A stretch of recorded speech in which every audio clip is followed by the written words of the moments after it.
Hello friends, कैसे हैं आप सब। आप सभी का आपके अपने YouTube channel sociology with Sangeeta में मैं संगीता स्वागत करती हूँ।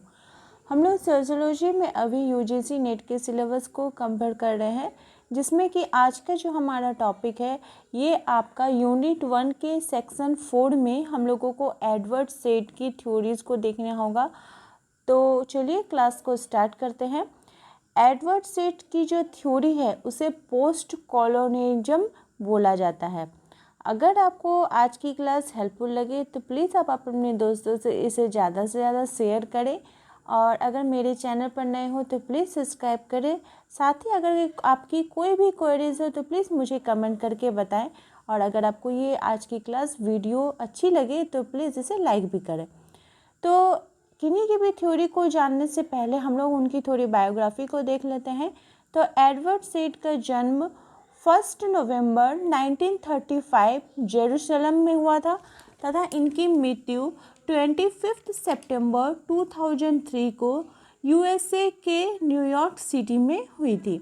इनके इम्पॉर्टेंट बुक्स के बारे में अगर बात की जाए तो इनकी कुछ इम्पॉर्टेंस बुक है, जिसमें सबसे पहला नाम आता है ओरिएंटलिज्म का, जिसमें इसी बुक में उन्होंने अपनी थ्योरीज़ के बारे में बताया। उनकी जो थ्योरी है पोस्ट कॉलोनियलिज्म के बारे में इसी बुक में उन्होंने रचना की है। सेकेंड इनकी बुक है कल्चर एंड इम्पेरियलिज्म, ये आपकी बुक आई है 1993 में। फिर नेक्स्ट इनकी बुक है beginning intention and method. Next इनकी बुक है आउट ऑफ प्लेस, इस बुक की रचना इन्होंने 1999 में की है। नेक्स्ट इनकी बुक है कवरिंग इस्लाम 1981 में। फिर इनकी नेक्स्ट बुक है द क्वेश्चन ऑफ पैलेस्टाइन 1979 में। नेक्स्ट इनकी बुक है reflection on exile and other 2000 में, तथा नेक्स्ट इनकी बुक है आफ्टर द लास्ट स्काई 1986 में।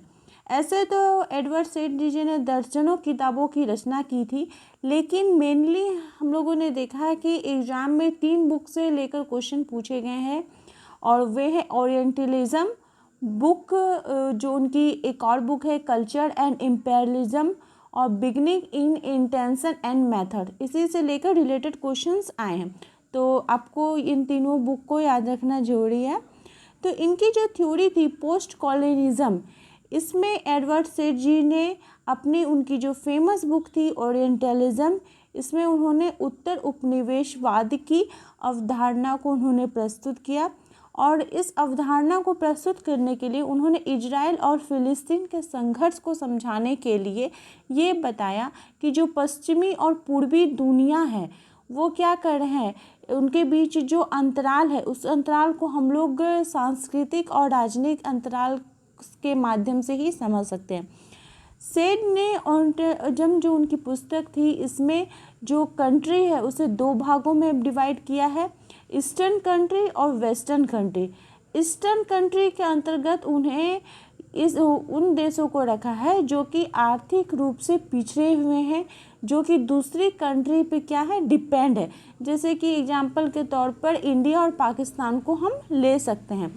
और जो वेस्टर्न कंट्री हैं उसमें उन्होंने बताया कि जो वेस्टर्न कंट्री है वो पूरी तरह से डेवलप्ड कंट्री हैं, और वो ईस्टर्न कंट्री के एक तरह से हम बोल सकते हैं कि उनके ऊपर शोषण का कार्य करती है, जो कि ईस्टर्न कंट्री समझना ही नहीं चाहती है कि उनका शोषक हो रहा है। वे जो वेस्टर्न कंट्री है वे उनके ऊपर शोषण कर रहे हैं। तो वेस्टर्न कंट्री के अंतर्गत उन्होंने ब्रिटेन, जर्मनी, इस प्रकार के देशों को रखा है। साथ ही उनकी जो पुस्तक थी ओरिएंटलिज्म, इसमें उन्होंने 2 प्रकार के जो कंट्री को डिवाइड किया है, ईस्टर्न और वेस्टर्न कंट्री।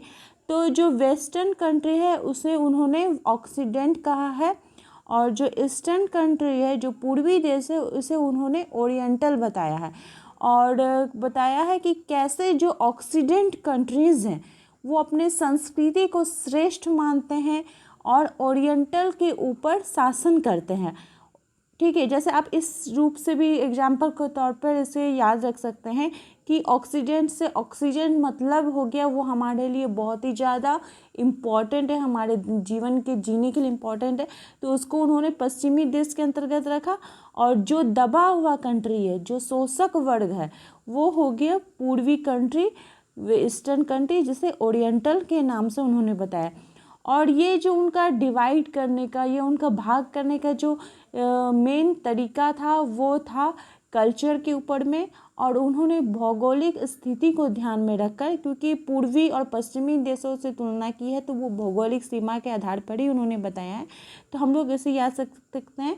और साथ ही अगर आपसे पूछा जाए कि उनकी जो बुक्स है ओरिएंटलिज्म, इस बुक में उन्होंने किसे मेन माना है, तो इसमें उन्होंने कल्चर को माना है, मतलब संस्कृति को माना है कि कैसे जो पाश्चात्य संस्कृति है वो अपनी संस्कृति को श्रेष्ठ मानते हुए जो पूर्वी देश हैं उनकी संस्कृति को दबाते हैं।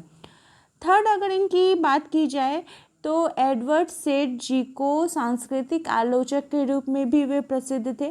साथ ही उन्होंने उपनिवेशवाद के आलोचनात्मक सिद्धांत का संस्थापक भी माना जाता है।